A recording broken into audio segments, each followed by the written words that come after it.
Gembala baik dan murah hati, Keuskupan Agung Jakarta mempersembahkan KJ Radio Line yang dipancarkan dari Jalan Katedral nomor 7, Jakarta Pusat, Indonesia. Sahabat KJ Radio Line, senang sekali saya Maria Katarina akan mengajak kita semua merefleksikan tentang bagaimana orang beriman menghadapi atau berhadapan dengan masalah. Khususnya masalah yang melibatkan relasi dengan orang lain atau yang dilakukan orang lain kepada kita. Kita akan membahas Yesus sebenarnya mengajarkan untuk berdamai dengan masalah dengan memaafkan dan melupakan, atau forgive and forget. Ada banyak ajaran tentang maaf atau memaafkan dalam kitab suci. Kita bisa membaca bagaimana kisah Yusuf anak Yakub yang dijual saudara-saudaranya ke pedagang-pedagang Midian di kitab Kejadian. Yusuf kemudian berhasil selamat dari perbudakan dan menjadi petinggi di Mesir. Setelah itu, dia justru mengulurkan tangannya dan menyelamatkan saudara-saudaranya yang pernah menjual dirinya ke pedagang. Bayangkan, pada saat itu Yusuf mempersilahkan saudara-saudaranya untuk tinggal di Mesir ketika mereka dilanda kelaparan bertahun-tahun. Nah, pada perjanjian baru, Yesus juga mengajarkan betapa pentingnya maaf dan memaafkan. Salah satunya seperti yang kita bisa baca di dalam Lukas bab 6 ayat 12. Di situ tertulis bahwa Yesus mengajarkan para pengikutnya tentang bagaimana cara berdoa. Salah satu bagiannya, Yesus menekankan tentang betapa pentingnya memaafkan sesama sebagai satu bagian yang tak terpisahkan dari permohonan kita untuk mendapatkan pengampunan dari Allah. Ampunilah dosa kami seperti kami pun mengampuni yang bersalah kepada kami. Tentunya ini direfleksikan dalam doa Bapa kami. Nyatanya, memaafkan orang yang telah berbuat salah itu ternyata tidak semudah membalikkan telapak tangan ya. Ada rasa sakit dan segala efek yang kita alami karena perbuatan orang lain kerap membekas. Seperti luka yang tidak pernah tertutup sempurna seperti sedia kala. Tapi Yesus memberikan pengajaran yang sempurna. Ia meminta kita menjadi seperti Allah yang mengampuni semua salah kita terus menerus. Seperti memaafkan, nah melupakan kesalahan dan kejahatan yang dilakukan oleh orang lain kepada kita itu ternyata gak mudah ya.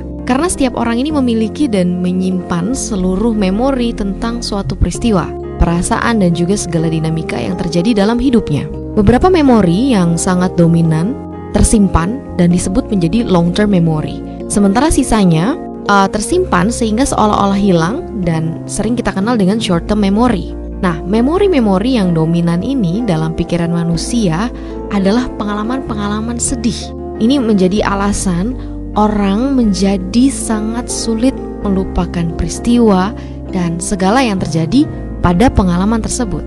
Seluruh pakar psikologi mengatakan bahwa manusia tak punya kemampuan untuk menghapus satu pun ingatannya tentang peristiwa dalam hidupnya.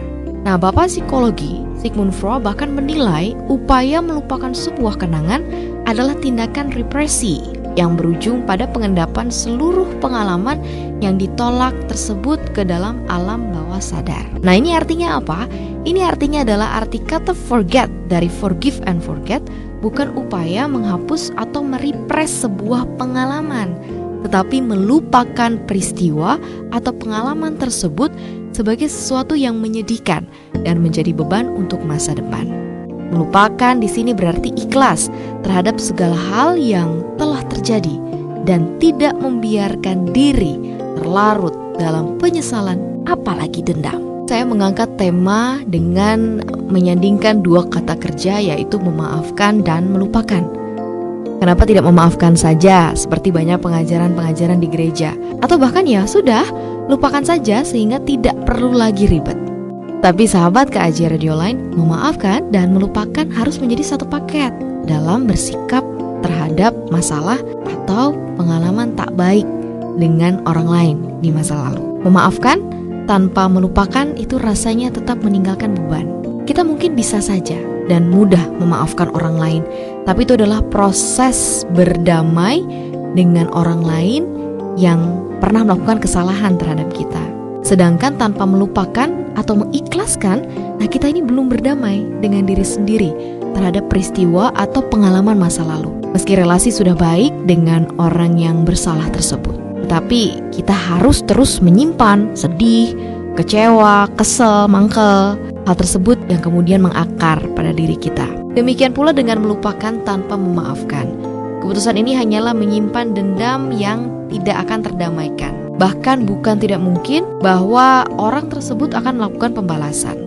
Nah, tanpa memaafkan, kata melupakan akan menyerupai konsep dari Sigmund Freud tentang represi ke alam bawah sadar. Suatu saat itu akan meledak, kemudian akan menjadi efek negatif lagi dalam kehidupan. Dengan memaafkan lebih dulu, tindakan melupakan akan berarti sebuah keikhlasan terhadap suatu pengalaman. Nah, usai kita memaafkan dan melupakan, orang tersebut tentunya akan melangkah lebih ringan dan jauh ke masa depan. Masa lalu tidak akan lagi jadi beban atau ketakutan untuk terus menjalani hidup dengan lebih baik.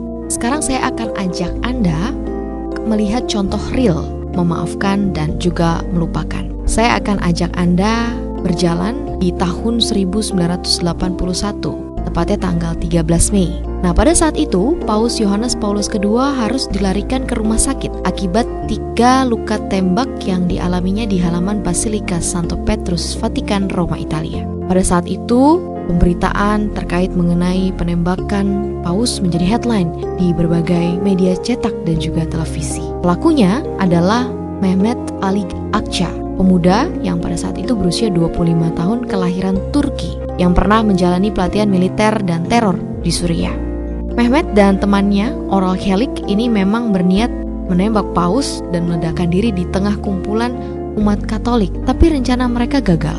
Karol Wojtyla, nama asli Paus ini justru berkhotbah kepada seluruh umat Katolik pada saat itu, di dunia tentunya ya, untuk memaafkan Mehmet. Dia menilai bahwa Mehmet adalah domba yang tersesat akibat pengalaman keras masa kecil dan remaja. Paus kemudian juga mengunjungi Mehmet yang telah divonis penjara seumur hidup pada tanggal 27 Desember 1983. Apa yang dikatakan Paus saat itu? Paus mengatakan kepada Mehmet kalau dia telah mengampuninya. Perdamaian kedua orang ini memang tidak menghapus hukuman kepada Mehmet, tetapi mengubah hidup masing-masing. Paus Yohanes Paulus II menjadi sosok pemimpin agama Katolik yang paling berpengaruh. Mehmet dikabarkan tidak lagi terlibat dengan kelompok ekstrim. Dia bahkan dikabarkan sempat meletakkan bunga di makam Paus Yohanes Paulus II pada tahun 2014 lalu. Salah satu pengajaran yang paling besar tentang maaf dan ikhlas ada di kisah penyaliban Yesus di Bukit Golgota. Kita tentunya mengetahui bagaimana proses penangkapan dan persidangan tak adil yang harus dilalui Yesus.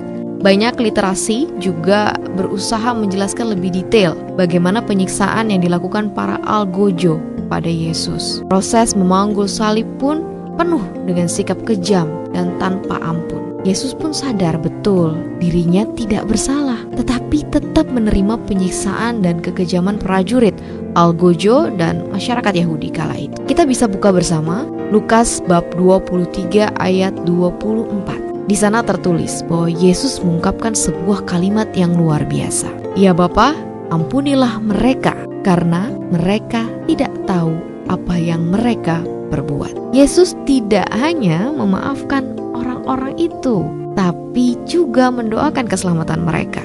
Yesus menunjukkan bukan lagi soal apa yang terjadi, tapi akan yang kemudian harus terjadi di masa depan, yaitu keselamatan. Nah, hal ini kita benar-benar bisa mempelajari atau belajar bahwa maaf yang sempurna, maaf yang menjadi jalan untuk kisah yang lebih baik di masa depan.